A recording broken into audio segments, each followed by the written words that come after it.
को जगाना, जागृत करना, ये हम समझते हैं कि धरती का सबसे कठिन काम है। महाराज जी के सत्प्रयास से उसका शुभारंभ हो चुका है और चेतना आ रही है और सकारात्मक दिशा में हम लोग बढ़ रहे हैं। क्या कहना चाहेंगे, हिंदू एक हो रहा है बाबा बागेश्वर के सानिध्य में? बहुत ही सफल, बहुत ही सकारात्मक और सही समय पे महाराज जी का ये कार्यक्रम यात्रा हो रही है। आप पहले भी आए हैं, अभी भी आए हैं, आपको क्या लगता है कितने हजार लाख लोग आ गए होंगे इस यात्रा में? वो तो गिनती ही नहीं है, गिनती कर पाना संभव नहीं है। हाँ। इस कार्यक्रम की चर्चा जो लोग यहाँ नहीं आ पाए हैं वहाँ भी बड़ी सकारात्मक चर्चा है। एक सवाल जानना चाहते हैं, आप उत्तर प्रदेश से हैं, संभल की घटना को किस तरीके से देखते हैं? बहुत ही दुर्भाग्यपूर्ण, और न्यायालय का स्थान ऊपर होता है, सबसे ऊपर होता है। न्यायालय के आदेश पे सर्वे पर किसी को कोई आपत्ति नहीं होगी, लेकिन अब अच्छा है कि वहाँ स्थितियाँ सामान्य हैं। लेकिन एक और न्यायालय ने स्वीकार कर ली है याचिका अजमेर शरीफ की कि वहाँ पर दरगाह की जांच होनी चाहिए, वहाँ शिव मंदिर पर। हम लोग तो कार्यक्रम में है, अभी अभी जानकारी हुई है कैसा है, और बिल्कुल न्यायालय का जो भी आदेश हो उसका हिसाब से होना चाहिए, सर्वे होना चाहिए। बांग्लादेश की हिंसा पर क्या कहेंगे? वहाँ पर हिंदू असुरक्षित है, महाराज जी ने बोला कि इसीलिए बांग्लादेश देश जैसे हालात यहाँ न बने, इसलिए मैं कर रहा हूँ। बांग्लादेश और पाकिस्तान दोनों जगह गत आजादी के बाद से आज तक भारी गिरावट आई है हिंदुओं की संख्या में। हिंदू मारे जा रहे हैं, हिंदू धर्मांतरित कराए जा रहे हैं। तो अब आपको लगता है कि इस यात्रा से जो उद्देश्य माना जा रहा है हिंदुओं को एकत्रित करने का, वो हो सकेगा?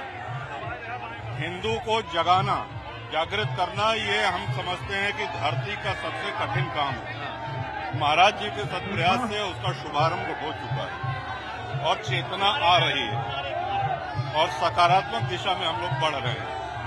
बस एक अंतिम सवाल जानना चाहता हूँ, वक्फ बिल को लेकर आपको क्या लगता है? क्योंकि वक्फ बिल जो नया आ रहा वक्फ बिल, उसको लेकर आपको क्या लगता है कि वो आना चाहिए? सनातन बोर्ड की भी मांग की थी महाराज जी ने। तो वक्फ पे हमने ट्वीट भी करा है और दुनिया के किसी देश में वक्फ बोर्ड जैसी कोई चीज नहीं है, ये हमने ट्वीट भी किया, हाउस में भी कहा। सनातन बोर्ड भी बिल्कुल निसंदेह बनना चाहिए, निसंदेह। तो यहाँ पर आप सीधे तस्वीरें देख सकते हैं, बाबा बागेश्वर जो हैं, धीरेन्द्र कृष्ण शास्त्री जी, वो लगातार पदयात्रा कर रहे हैं। लगभग 140 किलोमीटर की पदयात्रा वो कर चुके हैं और लगभग 15 से 20 किलोमीटर की यात्रा भी बची हुई है। और देखिए बाबा जी जो हैं, अब वो एक एक करके आगे बढ़ रहे हैं। पैरों में आप देख सकते हैं उनके किस तरीके से जो है छाले पड़ गए। तो यहाँ पर आप देख सकते हैं कि पदयात्रा जो है अपने अंतिम पड़ाव में पहुंच चुकी है। और यहाँ पर देखिए बाबा बागेश्वर चल रहे हैं, लगातार 160 किलोमीटर की यात्रा अब समापन की ओर है।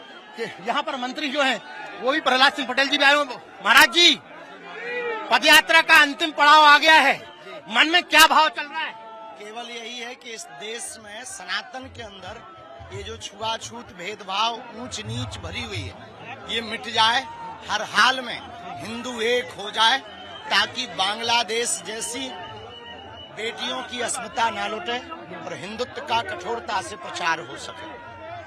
बांग्लादेश की जो स्थिति है उसको लेकर आज संसद में भी चर्चा हुई। भारत की तरफ से भी पक्ष रखा गया कि ये गलत हो रहा है, सनातनियों हिंदुओं के साथ में गलत हो रहा है। बिल्कुल गलत हो रहा है, इससे बड़ा अत्याचार कुछ हो ही नहीं सकता और हर हिंदू का कर्तव्य है। लेकिन हमें इस बात से ताज्जुब है कि इस देश में इतने मुसलमान रहते, एक भी मुसलमान ने बयान नहीं दिया अभी तक कि बांग्लादेश की सरकार को वो कहे वीडियो के माध्यम से कि यहाँ पर हिंदू हमको सुरक्षित रखे हैं तो बांग्लादेश के मुसलमान हिंदुओं को सुरक्षित रखें। पर एक भी मुसलमान ने ये बयान नहीं दिया। ये दुर्भाग्यपूर्ण है, निश्चित रूप से ये कूटनीति है। फिलिस्तीन को लेकर तो बयानबाजी खूब होती है, संसद में बड़े बड़े नेता ओवैसी और तमाम लोग बयान देते हैं फिलिस्तीन को लेकर कि वहाँ क्योंकि वो इस देश के टुकड़े चाहते हैं और हम इस देश को अखंड चाहते हैं। संभल में आज जुमा है, जुम्मे के लिए वहाँ पर बहुत पुलिस फोर्स तैनात किया गया है।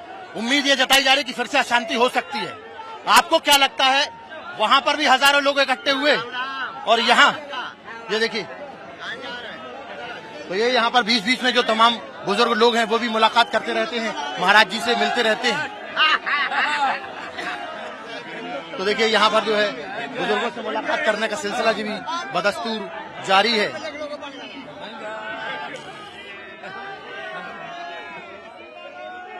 महाराज जी, संभल के विषय में मैं जानना चाह रहा था, वहाँ पर जुमे के लिए लोग एकत्रित होंगे, पुलिस फोर्स तैनात किया गया है। यहाँ पर आप भी लाखों लोग लेकर जा रहे हैं, कुछ लोग आपकी यात्रा को वो जो उनका जो नवाज का जो भी कार्यक्रम होता है वो करें,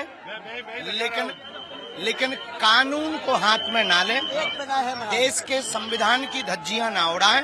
बस दूसरी बात, एएसआई कोर्ट अपना काम कर रही है, एएसआई सर्वे अपना प्रस्तुत करेगी, वो अपनी नमाज करें, जकात करें, पर कानून को हाथ में ना लें, क्योंकि इस देश में अब उनकी पत्थरबाजी का जवाब जेसीबी से भी दिया जाता है।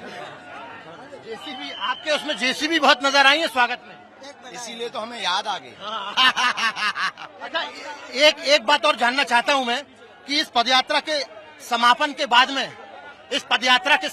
बाद में, लोग कह रहे हैं कि अगली पदयात्रा कब होगी? 2025 में निश्चित तय है। तब तक छोटी छोटी यात्राएं चलती रहेंगी, छोटे छोटे उपाय चलते रहेंगे सामाजिक समरसता के लिए। और 26 फरवरी को हम 251 बेटियों के विवाह में 108 आदिवासी बेटियों का विवाह करवा रहे हैं। और इस बुंदेलखंड से हमेशा एक खबर आप दिखाते हो कि दलितों को घोड़ों पर नहीं बैठने दिया, तो इस बार 251 दूल्हों को हम घोड़ों पर बैठाएंगे। दलित कोई है ही नहीं इस देश में, सब हिंदू हैं। जितने भी हिंदुस्तान में रहते हैं सब हिंदू हैं, क्योंकि ये हिंदुओं का स्थान है। यहाँ रहने वाले मुसलमान भी कन्वर्टेड ही हिंदू हैं, उनके दादा के परदादा के दादा हिंदू ही निकले। देखिए, यहाँ पर केंद्रीय मंत्री प्रहलाद सिंह पटेल जी भी हैं। प्रहलाद जी, यहाँ पर केंद्रीय मंत्री प्रहलाद सिंह पटेल जी भी हैं, उनसे भी हम दो प्रश्न लेते हैं कि क्या कुछ कहना है उनका। और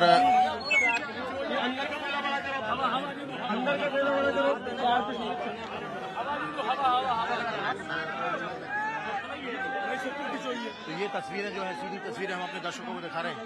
प्रहलाद जी, आज आप इस यात्रा में शामिल हुए, अभी तक का रिस्पांस आपको क्या मिल रहा है समाज में देखने के लिए? नहीं, ये सौभाग्य और युवाओं का इस यात्रा से जुड़ना, ये परिणाम है बागेश्वर धाम का।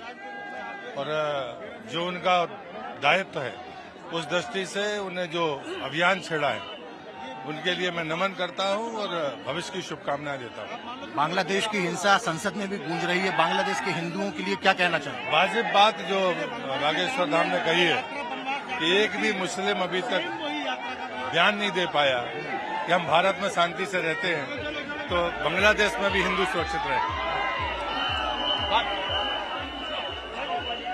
जो अजमेर में जो एक मुद्दा आया था, कोर्ट ने स्वीकार कर लिया है कि दरगाह के नीचे मंदिर हो सकता है, क्या कहेंगे आप? नहीं, मैं भारत का संस्कृति मंत्री रहा हूँ, पुरातात्विक साक्ष्य हैं और इसलिए उनको झुटलाया नहीं जा सकता।